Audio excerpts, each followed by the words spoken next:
Shalom, all praises to Yahweh, Hashem, Yahushua, Hashem, Kodash. Double honors unto the elder apostle of the great millstone of all well. And shalom to the whole full elect. This is news and prophecy and news update. All right. Um, I got a couple articles here. I'm gonna go into, you know, um, in line with our duty, being servants of the Most High Power, standing upon our watch. All right, the watchtower of the Heavenly Father, basically measuring the times diligently by use of the prophecies written inside of the Bible against the events that's happening in the earth to show and to warn you, give you a forewarning uh, of basically all the things that are going to happen according to biblical prophecy. We're waiting for the main prophecies to come to pass in these last days because country to country to popular belief, we've been in the last days for the last 2,000 years. All we need to do is go and read the book of Hebrews where Paul breaks it down. All right, where ultimately we're in the last of the last days, whereas that time when he spoke about it would have been known as the beginning of the last days. These times are the end of the last days. So, with that being said, there's many things that's happening that show you that we're gradually moving to, and don't take that word the wrong way when I say gradually. I'm saying it purposefully. We're gradually moving towards the time of the end, whereby the MOTB, what you got to do, if you want to know what the MOTB is, go read Revelation, the 13th chapter, and you'll figure it out. All right, MOTB will be implemented. World War III will happen. Yahweh Shai, who the world ignorantly calls Jesus, will make a return, and in doing so, the elect will be saved, and the kingdom of heaven will begin. All right. So these are the things that the main prophetic events that are taking place when we see it, amongst many other things. All right. And this right here is one of the key prophecies coming to pass as well. I'm sorry. The articles I'm going to read will show you key events that are going to come to pass. So I've got a couple articles I'm going to delve into, and I'm going to start with this one. This is from reclaimthenet.org. The headline reads: UK government resists program monitors citizens' online posts. Bureaucrats once hired to spin the news are now tasked with scanning neighborhood Facebook pages for wrongthink. All right, and I believe wrongthink is a homage, or yeah, homage back to um, thought crime in George Orwell's 1984, which really just showed you all these things that's happening when you deal with predictive programming. These things all been outlined, whether it be a year, a couple months ago, a day ago, or decades ago, even centuries ago. All right, and these things are coming to coming home basically. Coming to the word I'm trying to say, basically coming into to play in these days that we're living in.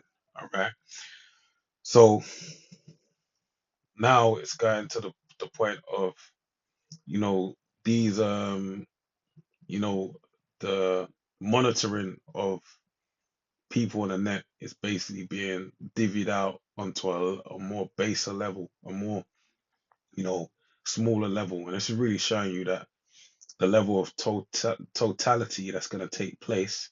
All right, totalitarianism that's going to take place in these days that we're living in. All right, so it says, let's begin with a simple question. What do you get when you cross a bloated PR department with a clipboard wielding surveillance unit? The answer, apparently, is the British Government Communications Service, GCS. Once a benign squad of slogan crafting, policy promoting clipboard enthusiasts, they have now evolved or perhaps mutated into what can be only described as a cross between MI5 and a neighborhood Reddit moderator with delusions of grandeur. Yes, your friendly local bureaucrat is scrolling. Let me look up this bureaucrat 'cause it's one of those words that escapes me from time to time.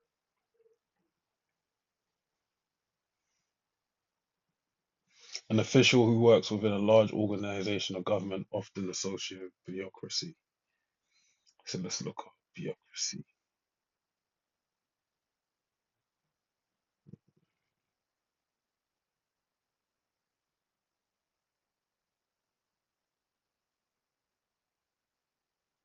Let me just type it.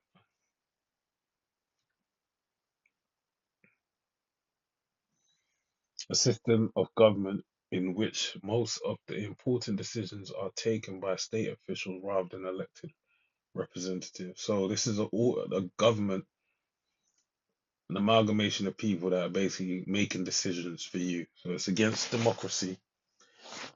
The etymology of the word bureau, I believe, actually goes into uh, wrong thing.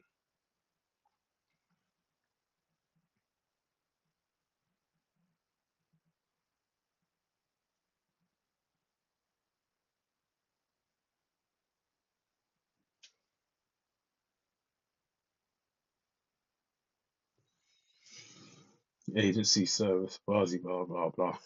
So that's contrary to democracy. That's the point. All right. It's a different form of rule. So reading again says, yes, your friendly local bureaucrat is now scrolling through Facebook groups, lurking in comment sections, and watching your aunt's status update about the new hotel down the road, filling up with strangers like it's a scene from Homeland. Sorry, like, my mind kind of strays. Sorry, let me read it again. Now scrolling through Facebook groups, lurking in comment sections, and watching your aunt's status update about a new hotel down the road filling up with strangers, like it's a scene from Homeland, all in the name of societal cohesion. Of course, once upon a time, the GCS churned out posters with perky slogans like "Stay alert" or "Get boosted." Now, like a government buzz-powered BuzzFeed. All right, and these things really, it had all the makings of moving towards what it's in this space that it's in now, because all of these slogans you're talking that's being mentioned in the article, stay alert, get boosted, are the makings of what's coming into play now.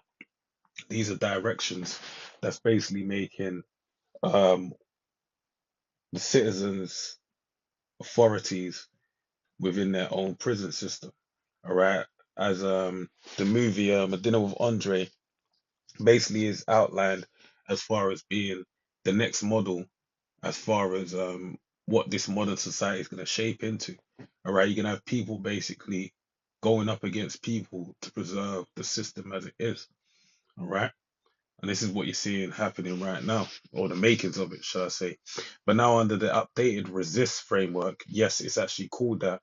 The GCS has been reprogrammed to patrol the internet for what they are calling high risk narratives. Not terrorism, not hacking. No, according to the Telegraph, the new public enemy is your neighbor, questioning things like whether the council's sudden housing development has anything to do with the 200 migrants housed in a local hotel. Slut, man, my mind, nah, man, my mind is just strays, and I'm not fully taking in what I'm saying. Not terrorism, not hacking, not according to the Telegraph. The new public enemy is your neighbor questioning things like whether the council's sudden housing development has anything to do with 200 migrants housed in a local hotel. All right. So, these things are being divvied out.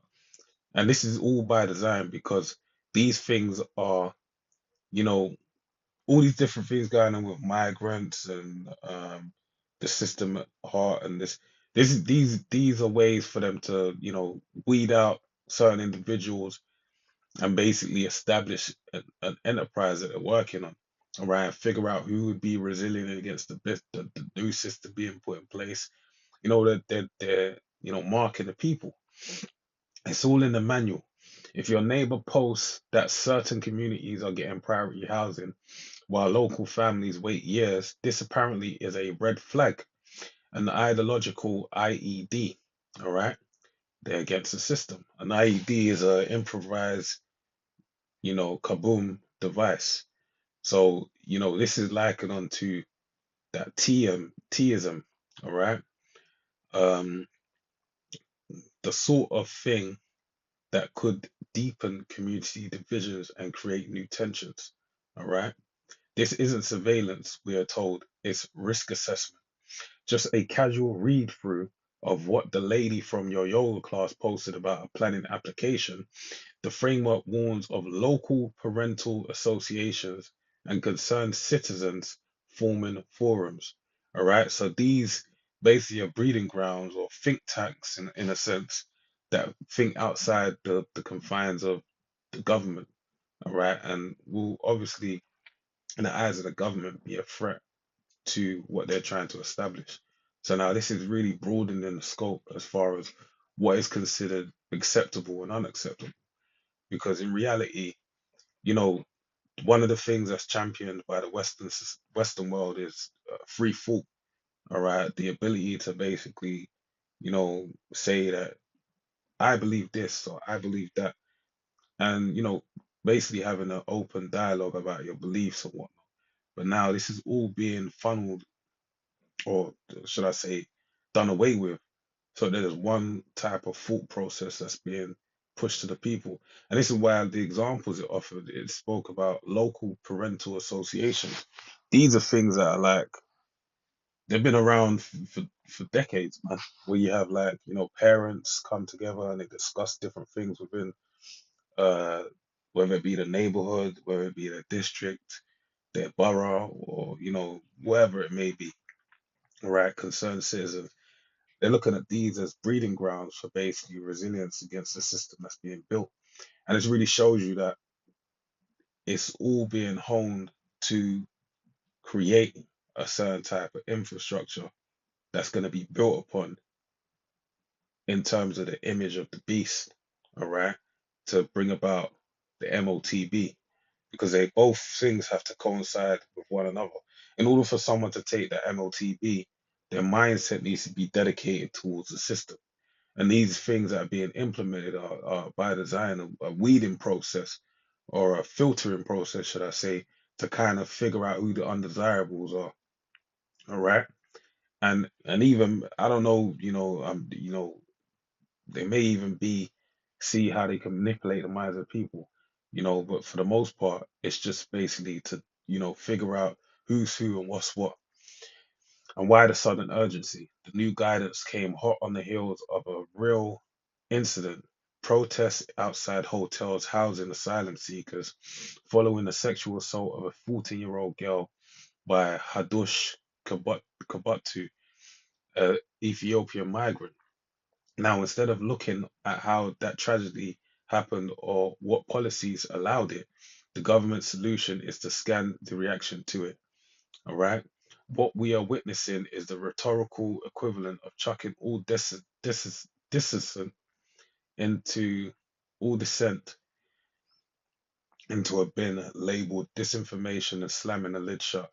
Which to the point is true, but then these things are all by design. This is like even when they released it prematurely from the prison system, these things are by design to basically create outrage, trigger people, and see what kind of these events, what type of people will come out of the woodworks. All right. The original resistance framework was cooked up in 2019 as a European funded toolkit to fight actual lies. Now it equates perfectly rational community concerns about planning, safety, and who gets housed where the Russian bots and deepfakes with Russian bots and deepfakes. If you squint hard enough, everyone starts to look like a threat. Local councils, and in reality, everyone is a threat. Because what this is more of um, a spiritual debate. All right, they're fighting against the powers of Yahweh, but a spiritual debate, a spiritual war. All right, they're fighting against the powers of Yahweh, Bar Shem El Shai, Bar Shem Harakah Kodash. So they're trying to draw out, certain people, a certain type of spirit, and ultimately the biggest threat is the prophets, of Yahweh, Bar Shem El Shai. They understand that the Heavenly Father can put a spirit on any Israelite, even any person, but the biggest threat would be an Israelite because they can really hone the power of their Heavenly Father, all right, to a whole different level, which was a great threat to their enterprise. So they only want people that really are like, in that type of spirit that are, dedicated to wickedness. All right, local councils have even been drafted into the charade. New guidance urges them to follow online chatter about asylum seekers in hotels or the sudden closure of local businesses. One case study even panics over one case study even panics over a town hall meeting where residents clapped. That's right, 400 people clapped in support of someone they hadn't properly Googled first. This, we are told, is dangerous. All right. Well, I want to know who they clapped for because, you know, the, this might be, right wing or right wing extremist propaganda that's being said in this article. But not to, you know, I'm kind of like, I ain't going to take this in face value. But the point is, the only thing I can grasp from that is that they're again, they're trying to determine who's a threat to their enterprise. They got an agenda going forth, and the fact that this resist program being implemented shows you how close we are to the time of the MOTB being implemented, and which operates because the MOTB is basically biometrics, digital ID. So it's about having a social credit score. So whereby these things being implemented is readying for that B system to be implemented. And the deadline, the ultimate deadline is that of, I believe it's August 2029. But that don't mean that anything can't happen to speed up the process between now and then. All right. And even 2029 is a short period. We're talking about 3 years. How long is 3 years really? The pandemic happened 6 years ago. All right. There's people that were like 6 years ago. There was people that were like 15, 16 years old when that started. And now they're in their early 20s. All right. That's like a whole full, they're developed into young adults from, adolescence through that time period. All right. And that really shows you that's double the time I'm even speaking about. All right. So reading on it says, so now councils are setting up cohesion forums and pre-bunking schemes to manage public anger. Let me just jump down.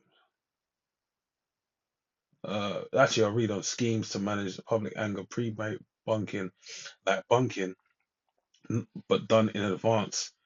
Uh, I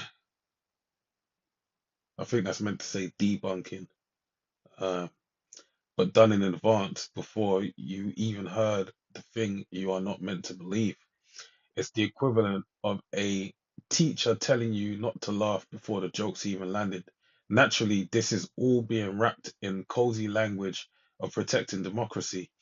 A government spokesperson insisted with a straight face, we are committed to protecting people online while upholding freedom of expression. Because let's be real, this isn't about legal content or safeguarding children. It's about managing perception when you start labeling ordinary gripes and suspicions as narratives that need countering. What you are really saying is we don't trust the public or think for to think for themselves. All right. And that is a reality. All right.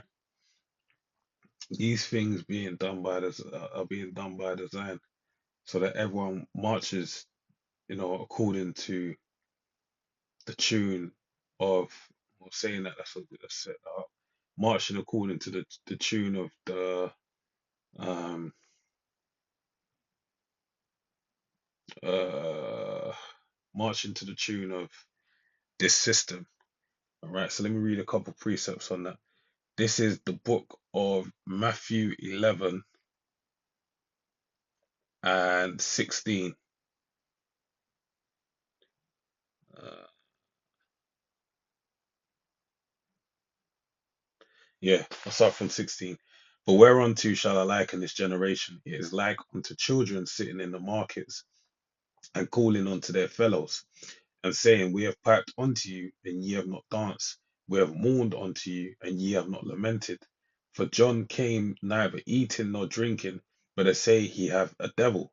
The Son of Man came eating and drinking, and they say, behold, a man gluttonous and a winebibber, a friend of publicans and sinners. But wisdom is justified of her children.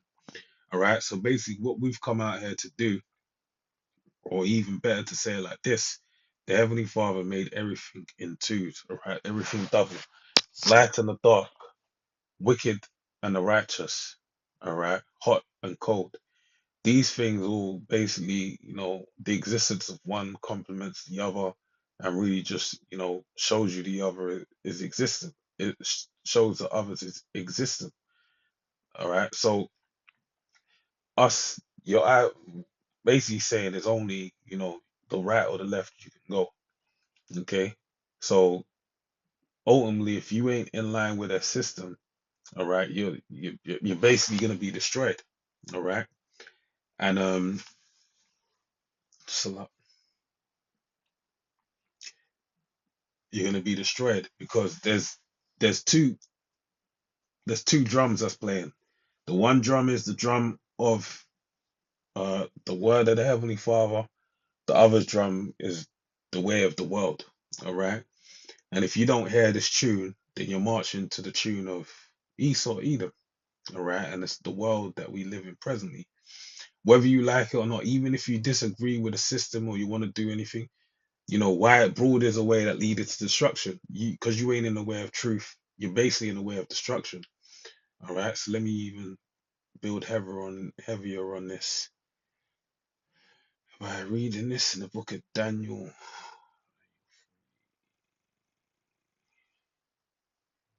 Might be four.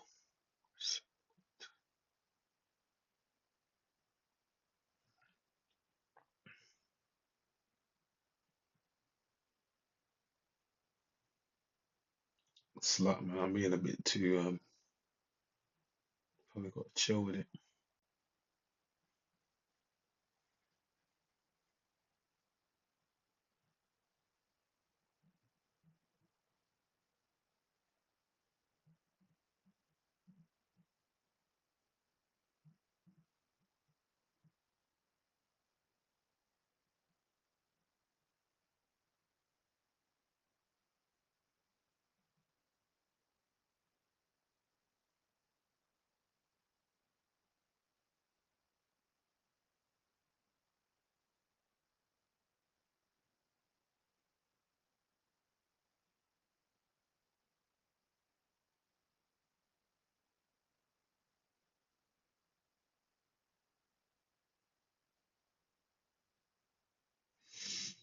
Bear me one moment, lucky.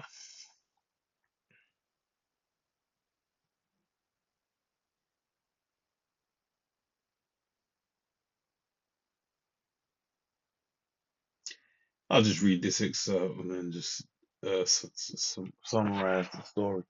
So this is, basically, this is only the hour of temptation that's going to come upon the whole earth, the time of Jacob's trouble exclusively, whereby everyone's going to have to make a choice. All right, you either dance to the tune of the Heavenly Father or you dance to the tune of the world. All right, Satan. So this is Daniel 3 and 8. Wherefore at the time certain Chaldeans came near and accused the Jews. They spake and said to the king Nebuchadnezzar, O king, live forever. Thou, O king, hast made a decree that every man that shall hear the sound of the cornet, flute, harp, sackbut, psaltery, and dulcimer, and all kinds of music, shall fall down and worship the golden image.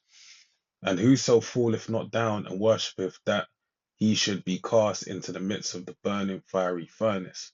All right. There are certain Jews whom thou hast set over the affairs of the province of Babylon, Shadrach, Meshach, and Abednego. These men, O king, have not regarded thee. They serve not thy powers, thy gods, nor worship the golden image which thou hast set up. Then Nebuchadnezzar, in his rage and fury, commanded to bring Shadrach, Meshach, and Abednego. Then they brought these men before the king. Nebuchadnezzar spake and said unto them, Is it true, O Shadrach, Meshach, and Abednego? Do not ye serve my gods, nor worship the golden image which I have set up? Now, if ye be ready, that at what time ye hear the sound of the cornet, flute, harp, but psaltery, and dulcimer, and all kinds of music, ye fall down and worship the image which I have made. Well, but if ye worship not, ye shall be cast the same hour into the midst of the burning fiery furnace. And who is that God that shall deliver you out of my hands? All right. So basically, this is what ultimately, this is how the people of the world feel. That if you don't go walk in line with the beast system, basically your guts forgot, or basically you're effed. All right, you're gonna have no access to any of the things that you have in this world, and as far as you're concerned, by way of the propaganda that's being perpetuated to you, you're just gonna think that, well, the world's gonna go on, there's gonna be Elysium, people are gonna live forever. This is just a natural, progression of the world, not knowing that this is all these things is by design, because the Heavenly Father gave this man his second leg of rulership to basically deceive the people upon the earth. And that's a great deception. All right. So they fear that furnace. All right. Whereby we understand this furnace is really figurative, all right, to the greater furnace that's going to be the lake of fire. All right. So we're ultimately, that music isn't going to move us. The true music that's moving us is the music of the Heavenly Father. And this is why we dance to our own tune, as they would say. We're the crazies, we're the undesirables, the off scouring, all right, um the words right there. The says it in Corinthians, man. Spectacle onto spectacles onto the people. All right. So let me finish with this. Uh,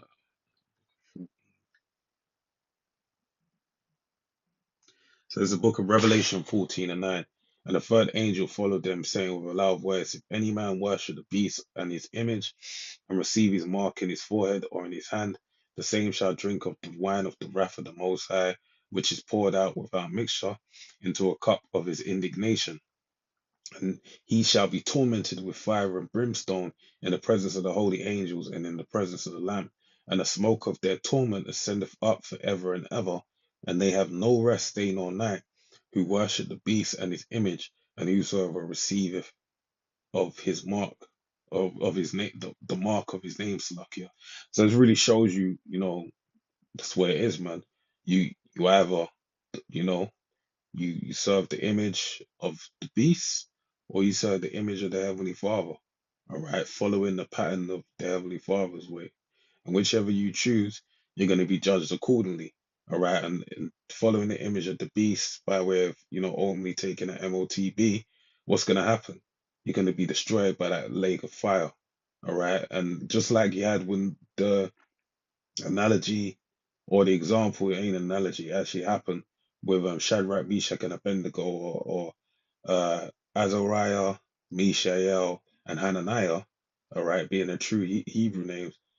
The Lord came and protected them in that furnace, all right, which the two that basically set the flame up didn't even go inside and they were slew by it, all right. So that shows you that, you know, no weapon formed against thee shall prosper.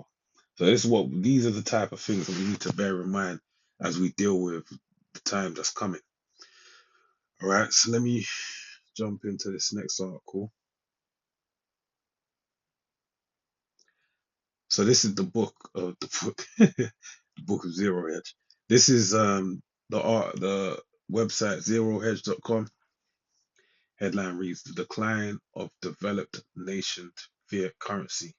And we know this is by design because fiat currency basically is dying by design so they can bring about digital currency. All right, which you have a forerunner of that right now being cryptocurrency, but it's basically forming the foundation. to bring about CBDC, which is central bank digital currency. So this is all by it's enfolding in folding upon itself because it needs to make way for what's to come. So it says governments assume that they can print as much currency as they like and it can be accepted by force. However, the history of fiat currencies is always the same. First, governments exceed their credit limits, then ignore all the warning signs, and finally see the currency collapse. Today, we are living the decline of developed economies' fiat currencies in real time. The global reserve system is slowly but decisively diversifying away from the pure fiat currency anchor towards a mixed regime where gold plays the dominant role, not fiat currencies. All right, and it's going back to the ways of old because we understand, according to the Bible, it speaks of it in the book of Genesis, the 13th chapter, that Abraham was, or shall I say, Abram was rich in gold, silver, and cattle. That's the determining factors which makes you rich. All right, gold, silver, and cattle. Right. If you possess that, then you possess true wealth. And this is what's been, brought about in a certain way. But we know that this collapse is by design. IMF coffer data shows that while the US dollar still dominates its share is of reported reserves has drifted down towards high 50s, gold has overtaken the US dollar and euro as the main asset in central banks for the first time in 40 years. And that really shows you if people are buying gold in that amount, all right, mass amounts like that, what does that say? It basically means that people are scared. They don't trust in the banks. They're looking at a collapse ready to happen and they're trying to hedge their funds in a tangible asset that basically keeps its worth because the price of gold only goes up when the market is going through a tumultuous time. So this is why people are hedging their funds. All right. There is a reason for the historic change. Developed economies have surpassed all their limits to indebtedness. All right. Public debt in currency is currency issuance, and the credibility of developed nations as issuers is fading fast. All right. So people are not they don't give as much credit to currency as before.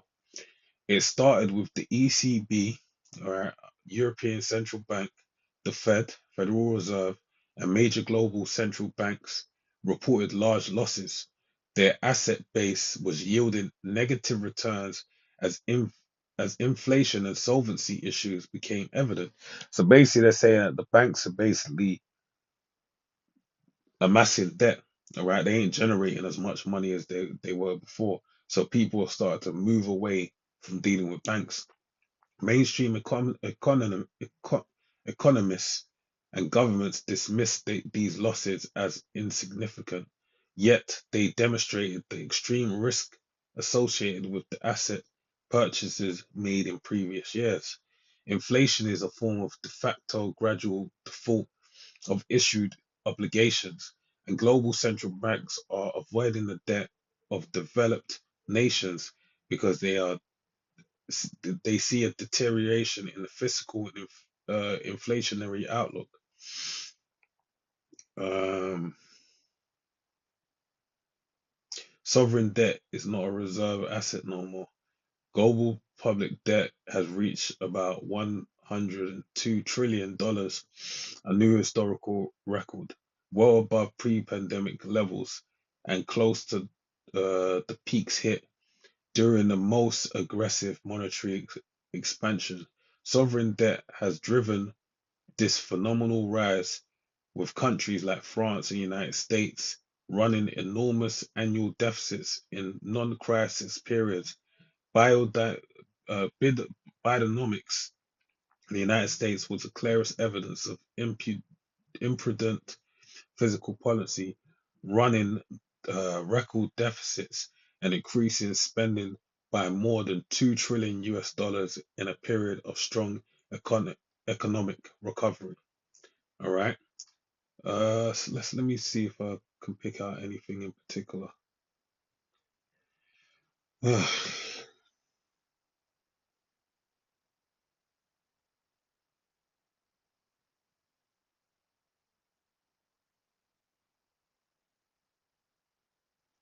You know what? The last last paragraph is probably the best shout. So I read this. It says, "We are living through a historical monetary change that will have long-term implications. Global central banks have stopped believing in paper promises and demand real money. The first nation to adopt sound money and fiscal policies will win, the rest will lose." So this is basically in line with dealing with gold. But as we know, this is unfolding upon itself by design. And really, this is prophecy coming to pass. All right. So let's read a couple of scriptures on that. This is the book of Habakkuk, chapter 2, verse 5. Uh, sorry, 6. Uh, this is Habakkuk 2. Damn, my fucking back, man. Give me one second. Oh, man. What is that? Oh.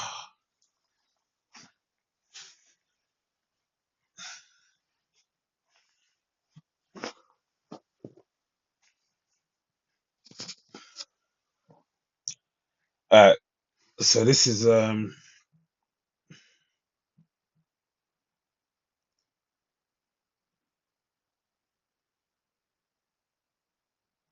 Habakkuk 2, verse 6.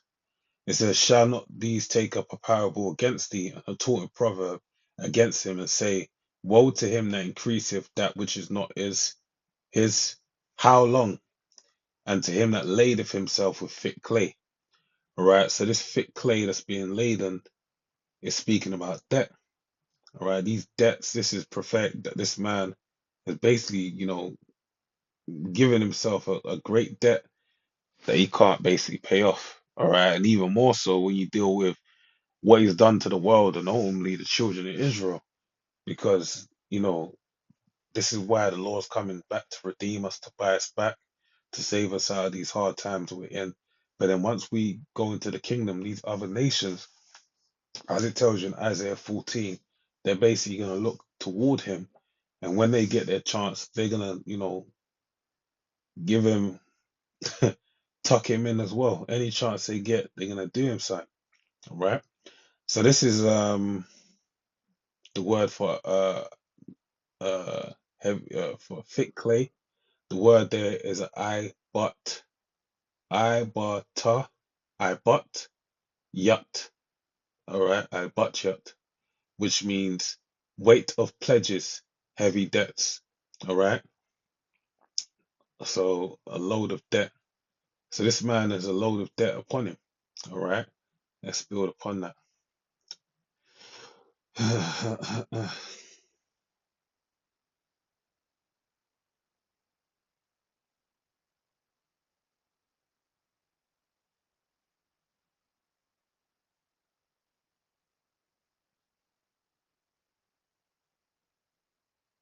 It's the book of James 5. You know what? Let me actually read this. All right. What am I gonna read?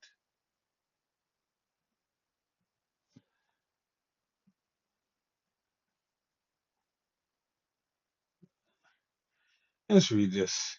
Let's read this. It's a book of Revelation 13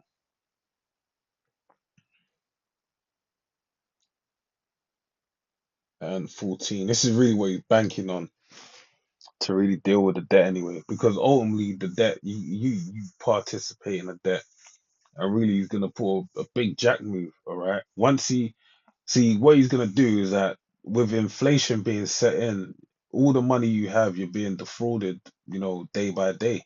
All right, there's the money, the rugs being swept from under your legs, because the money you once had that was 100,000 would have stretched a lifetime. Now that barely would suffice you for, a couple years, and that's by design.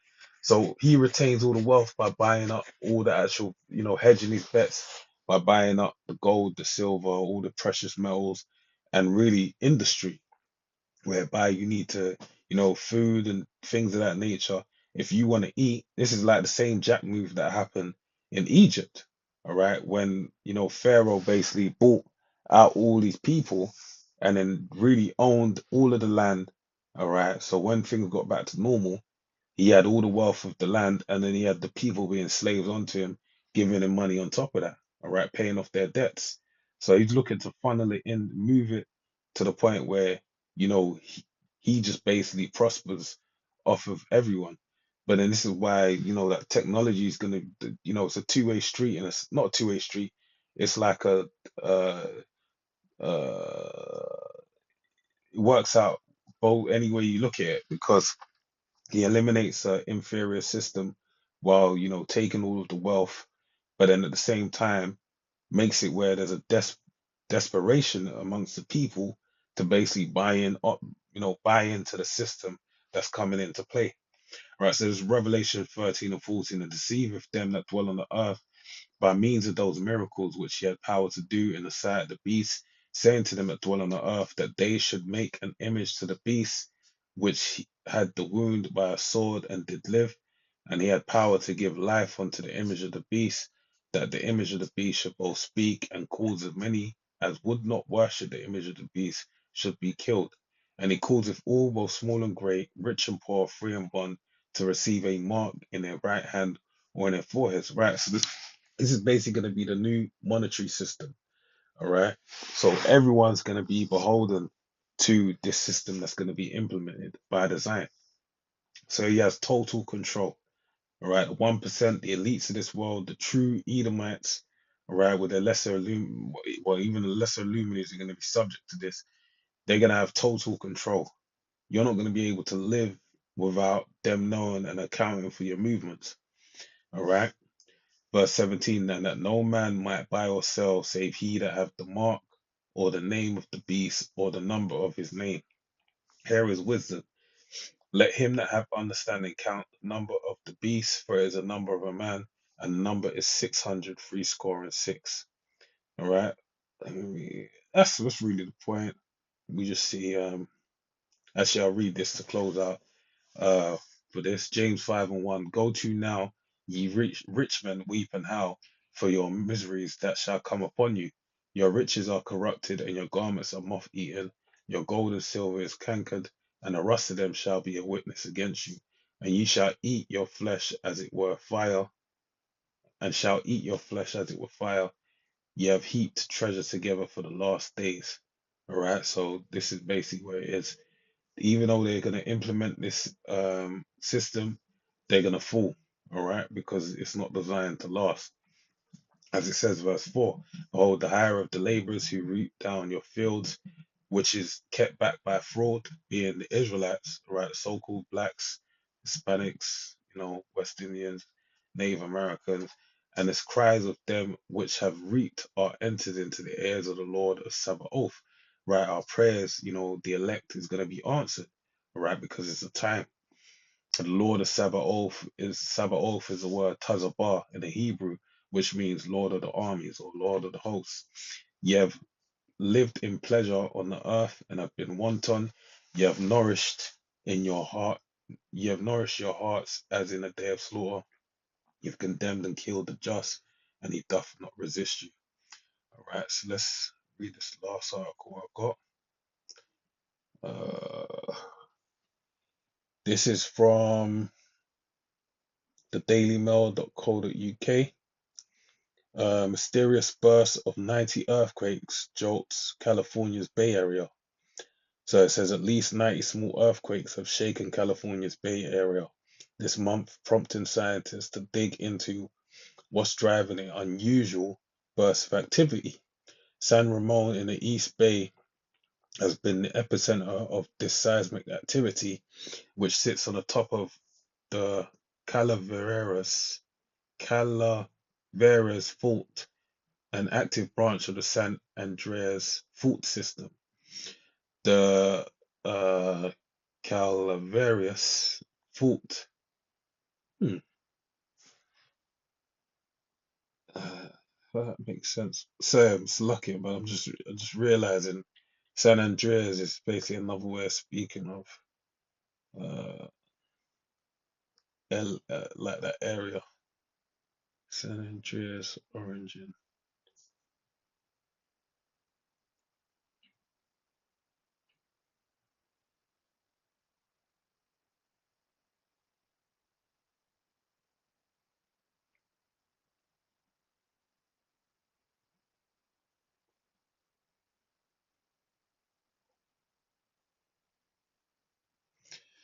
Fault line. Sad. My curiosity.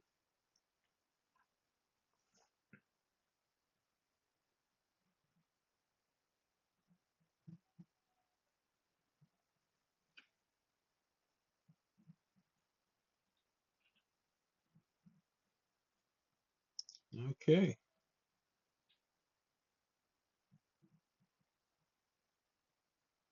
Mm,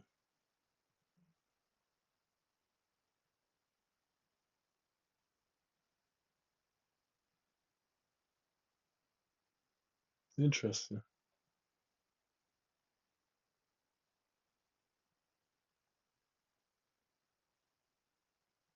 Okay. Never knew that. All right, man. So reading on it says the Calaveras fault is capable of producing a magnitude 6.7 earthquake, which would impact millions of people in the San Francisco Bay Area. The U.S. Geological Survey estimates there is an 18% chance of this happening by 2030. The month says, uh, so they're saying it's building up to a 6.7 earthquake. The month's seismic activity began on November 9th with a 3.8 magnitude, and the tremors have not stopped since. Although small earthquakes can sometimes whisper warnings of a looming big one, California scientists say the swarm does not fit the script. All right, so let's read a few precepts on this.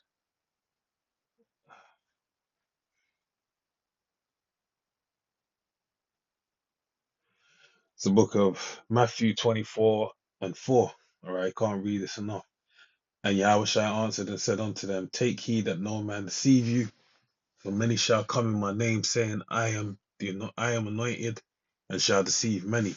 And some shall hear of wars and rumors of wars. See that ye be not troubled, for all these things must come to pass, but the end is not yet. For nation shall rise against nation, kingdom against kingdom, and there shall be famines and pestilences and earthquakes in diverse places. All these are the beginnings of sorrows are the beginning of sorrows. But the point being that these earthquakes are a sign of the time. All right, it shows you that the Lord is about to make his appearance.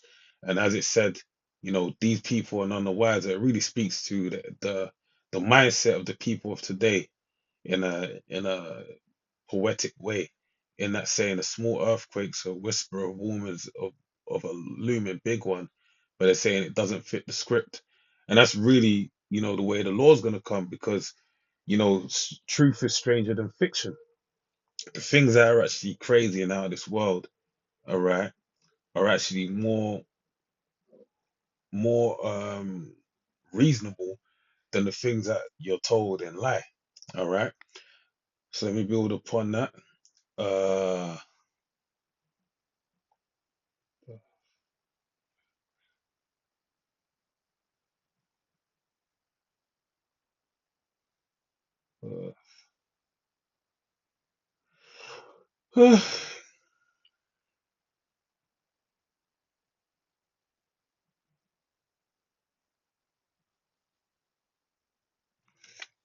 This book of Second Ezra 16 and 37. Behold, the plagues draw nigh and are not slack, as when a woman with child in the ninth month bringeth forth her son, with 2 or 3 hours of her birth, great pains compass her womb, which pains, when the child cometh forth, they slack not a moment. Even so shall not the plagues be slack to come upon the earth, and the world shall mourn, and sorrow shall come upon it on every side. All right. So yeah, it's the same thing. All right. And I'll close with this one. It's the book of First Thessalonians 5:1. It says, "But the times and the seasons, brethren, ye have no need that I write unto you, for yourselves know perfectly that the day of the Lord so cometh as a thief in the night. For when they shall say peace and safety, then sudden destruction cometh upon them, as travail upon a woman with child, right? And they shall not escape." But breath, we're not in darkness. But this is the point. I'll just read this bit of the article again. Although small quakes can sometimes whisper warnings of a looming big one, California scientists say the swarm does not fit the script.